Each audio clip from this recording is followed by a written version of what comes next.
నియోజకవర్గం జనసేన అభ్యర్థిగా నిమ్మక జయకృష్ణను పార్టీ అధ్యక్షులు పవన్ కళ్యాణ్ ఎంపిక చేశారు. ఎస్టీలకు రిజర్వ్ చేసిన పాలకొండ నియోజకవర్గం నుంచి మిత్రపక్షాన అభ్యర్థిగా జయకృష్ణ బరిలో నిలవనున్నారు.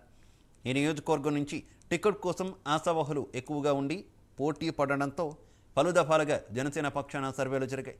ఈ సర్వేలో జయకృష్ణకు అత్యధికంగా ప్రజల మద్దతు లభించడంతో పార్టీ అధ్యక్షులు పవన్ కళ్యాణ్ ఆయనను అభ్యర్థిగా ఖరారు చేశారు.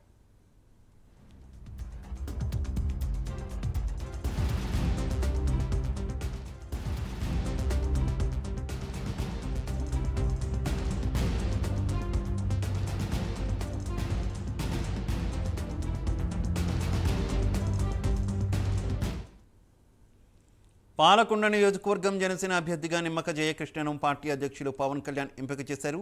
ఎస్టీలకు రిజర్వ్ చేసిన పాలకొండ నియోజకవర్గం నుంచి మిత్రపక్షాల అభ్యర్థిగా జయకృష్ణ బరిలో నిలవనున్నారు. ఈ నియోజకవర్గం నుంచి టికెట్ కోసం ఆశావహులు ఎక్కువగా ఉండి పోటీ పడడంతో పలు దఫాలుగా జనసేన పక్షాన సర్వేలు జరిగాయి. ఈ సర్వేలో జయకృష్ణకు అత్యధికంగా ప్రజల మద్దతు లభించడంతో పార్టీ అధ్యక్షులు పవన్ కళ్యాణ్ ఆయనను అభ్యర్థిగా ఖరారు చేశారు.